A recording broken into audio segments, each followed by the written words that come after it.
From the station working for you, this is WRTV News at 7, streaming now. Only on WRTV, a story we're following out of Boone County where a sheriff's deputy trip to southern Indiana has cost him his job. Thanks for joining us at 7. I'm Amanda Starantino. This all stems from a missed COVID-19 test. Tobias Shepard served as a deputy working road patrol. He told the merit board he had a vacation plan during his scheduled test. He reached out to leadership saying he would be gone and he asked to reschedule it. They did, but today they said they assumed he was going out of state. He later posted photos showing he was actually in southern Indiana, meaning per policy he was still on the hook for that initial test. He says he did not think he was since it had been rescheduled. It was reasonable for me to believe that what I did, I followed to the letter. I did not refuse to take a test. I did take a test. I didn't miss my test. I took my test. I followed a directive that I thought to be correct at the time. The sheriff disagrees and says the policy had been emailed out and made very clear to staff. He says 5 others working for the department have been terminated since April due to missing their test. He says the decision to recommend the deputy's termination was not easy, but he feels it was the right thing to do. The state health department reports 13 more deaths from the coronavirus. 3,106 Hoosiers have now died from COVID-19. More than 95,000 Hoosiers have tested positive for the virus. More than 1 million people have been tested in Indiana, with 8.7% testing positive. School has been in session for several weeks now, at least for many Central Indiana students. But families with special needs students say it's a difficult balance. The rebound is our commitment to ensuring systems are in place, are helping families get back on track amid this pandemic. School pickup and drop-off is now part of Marvin Selva's daily routine. His 6-year-old daughter, Ambreen, has Down syndrome and is attending in-person classes at Abraham Elementary in Perry Township. We first introduced you to Ambreen back in July when her dad decided to do virtual schooling. Marvin says they lasted a week doing virtual learning. It became very difficult. I thought I was going to be able to juggle it, but working from home full-time on the phone was very difficult to actually take time to do the work with her. So then I tried to do it after work, and by that time of the day, she was already burned out. Marvin says his daughter now receives in-person services like occupational, physical, and speech therapies. She also socializes with other kids and has no trouble with wearing a mask. InSource, a state resource center for families with special needs, says now that school is underway for most, they are hearing concerns from families across the state. InSource wants families to be aware that the schools still have to follow a child's individual education plan or IEP. Also, the Indiana Department of Education has staff who can help mediate disputes between parents and local school districts. Cleaning and disinfecting has become the top priority for schools across the country. Several schools in central Indiana have turned to experts when it comes to creating a safe environment for students. Stratus Building Solutions cleans more than 20 private and public schools in central Indiana. They use tools like an electrostatic sprayer, which positively charge the chemicals, helping them evenly disperse across surfaces and stick. The company's owner says it has enhanced its services because of demands from schools and businesses. Pre-COVID, we might disinfect touch points. So high touch points in your facilities are doorknobs, door handles, bathroom fixtures, desktops, things that you touch on a frequent basis.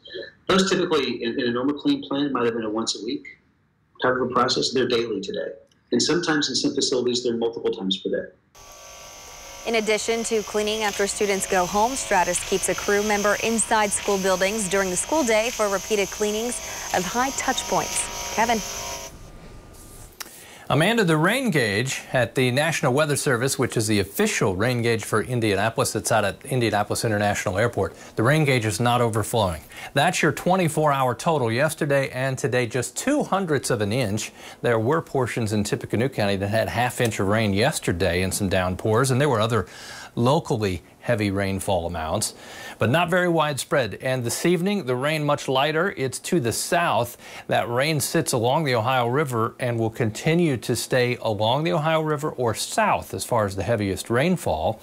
When we put this in motion, 67 overnight tonight. An isolated shower can't be ruled out, but as you'll see, through the overnight, the best chance of rain remains south of a Bloomington to Columbus line. It comes a little more to the north first thing in the morning, and then will slide out after that.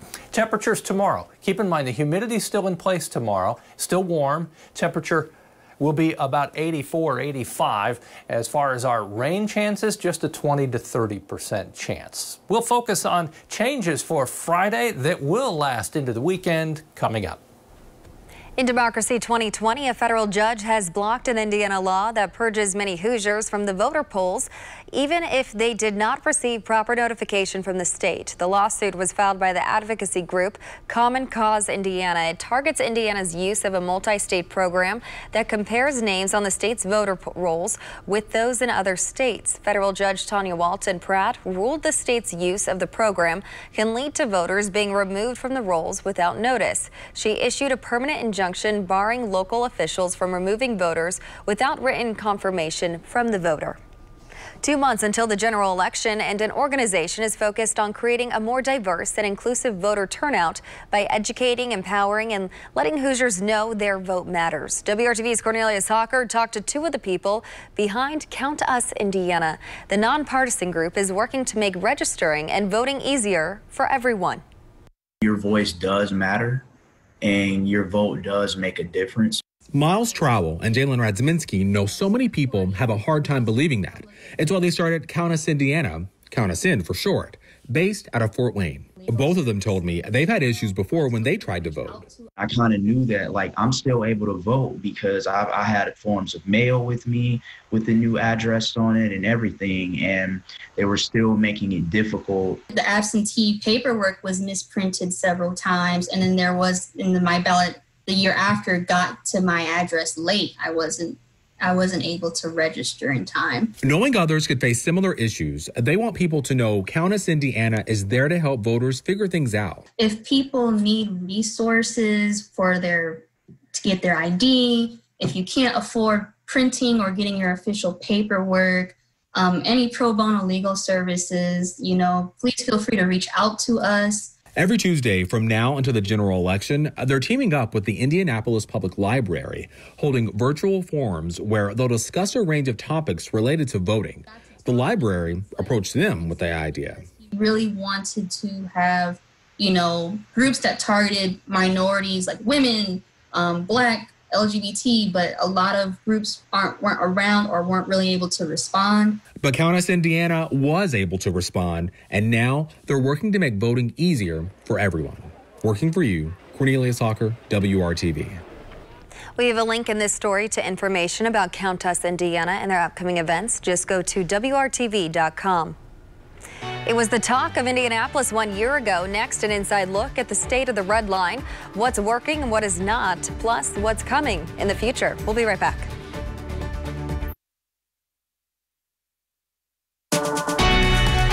From the station working for you, this is WRTV News at 7, streaming now.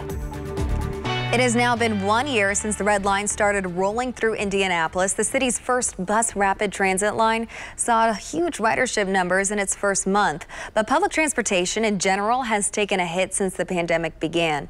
Our Cameron Riddle caught a bus with Indigo's president and CEO, who shared some of the lessons learned from the red line and the latest ridership numbers.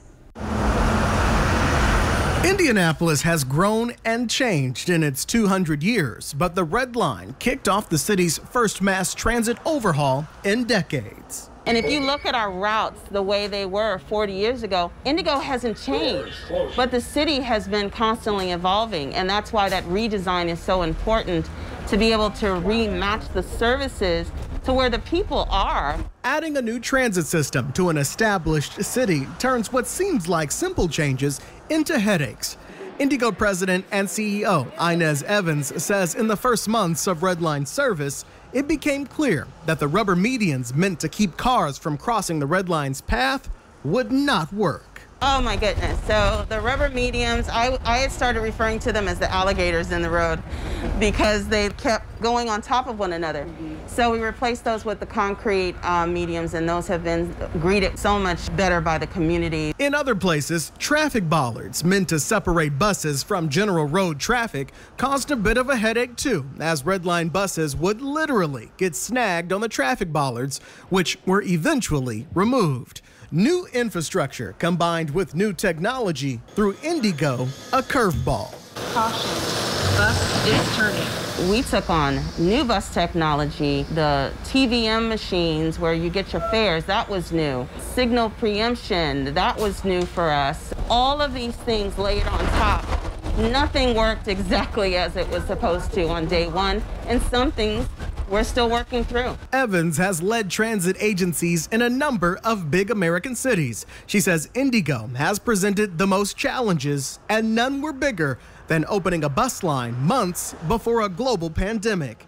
After its first month of service almost 1 year ago, ridership was at 246,369 passengers. That declined in the winter to 139,000 passengers in January. But before Indigo could figure out if that drop was because of cold weather, coronavirus struck. Red Line ridership dropped to 93,000 in March and 51,000 in May. But Evans is encouraged by a 21% increase in Red Line riders between June and July. Ridership is coming back. It's not where it was on opening day, but we are seeing our system coming back, even with the COVID pandemic happening.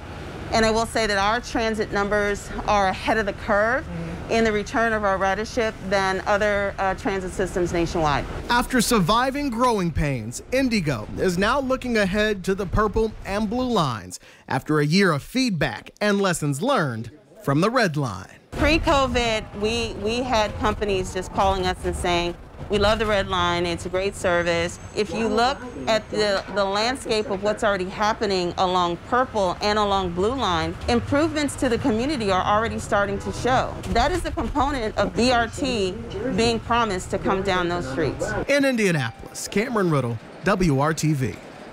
The continued growth of Indigo is creating more job opportunities. Indigo is looking for bus operators, and the expansion of the Purple and Blue lines mean more electric buses, which increases the need for additional maintenance and engineering staff. You can find those and many other job opportunities at our website, hiringhoosiers.com. Kevin. How about this? A little color in the sky as we look to the west. White River is actually a little orange right now because of the reflection. Should be a good-looking sunset. We'll talk about the changes ahead for the weekend next.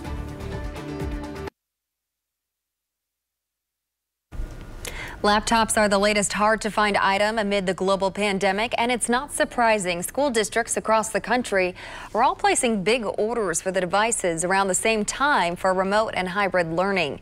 And many universities and companies are also relying on remote work. The unprecedented demand for laptops is straining supply chains, and as a result, schools and families are dealing with shipping delays, limited selections, and higher than usual technology costs. Many device makers say they are trying to scale up production to meet the demand, but there's only so much they can do. AMC, the world's largest movie theater chain, says it will reopen 140 more movie theaters by Friday. That means that 70% of the company's theaters, or 420 total, will be open by this holiday weekend as Americans observe Labor Day. The news comes ahead of the U.S. release of Tenet, one of the first big movies to hit theaters since the pandemic struck. The film's international debut was last weekend. Other major theater chains have been opening up as well, while facing the challenge of attracting audiences without any major releases. AMC first reopened more than 100 U.S. theaters, including 2 in Indianapolis on August 20th. Add Lego to the list of companies that is benefiting from people spending more time at home.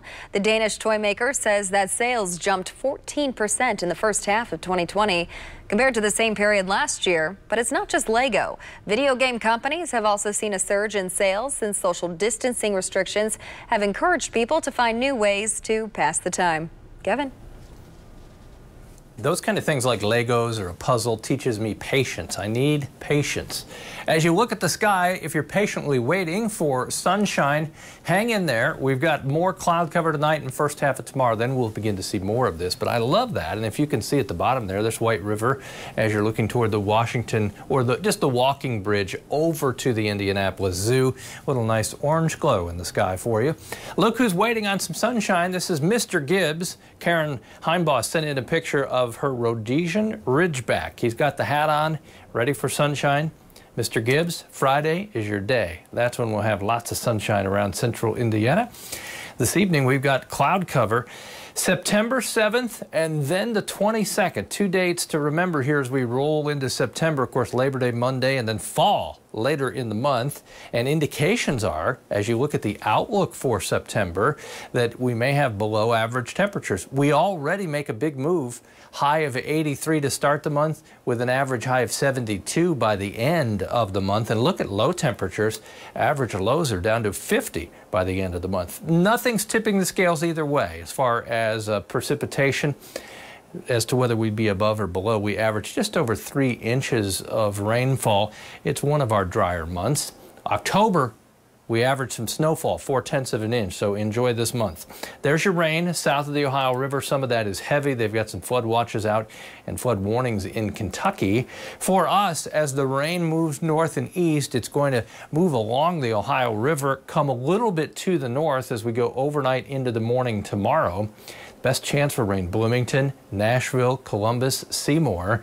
Then it will move off to the east. As far as our humidity level, still very humid tomorrow. Falling, though, Friday will be very enjoyable. Low humidity rolls into the weekend. It will slowly start to come back, though, late in the weekend. 85 tomorrow. Chance of rain in Indy, 20%. A little better chance in the southern third of the state. Friday, it's all about lower humidity and a bright blue sky. And 70s, can't forget that. Saturday, 82 with mostly sunny skies. And there are the high temperatures during the day tomorrow.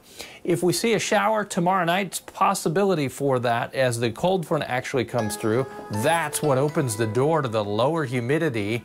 There are 2 days in the 70s in the 7-day forecast. One of those is Friday, the other is next Wednesday. But as we look at Monday, Tuesday, and Wednesday, that's a low confidence forecast as far as temperatures are concerned. We're kind of sitting middle of the road. Some models have it much warmer, others much cooler. So we'll sit here and adjust as needed. We'll be back with more news right after this.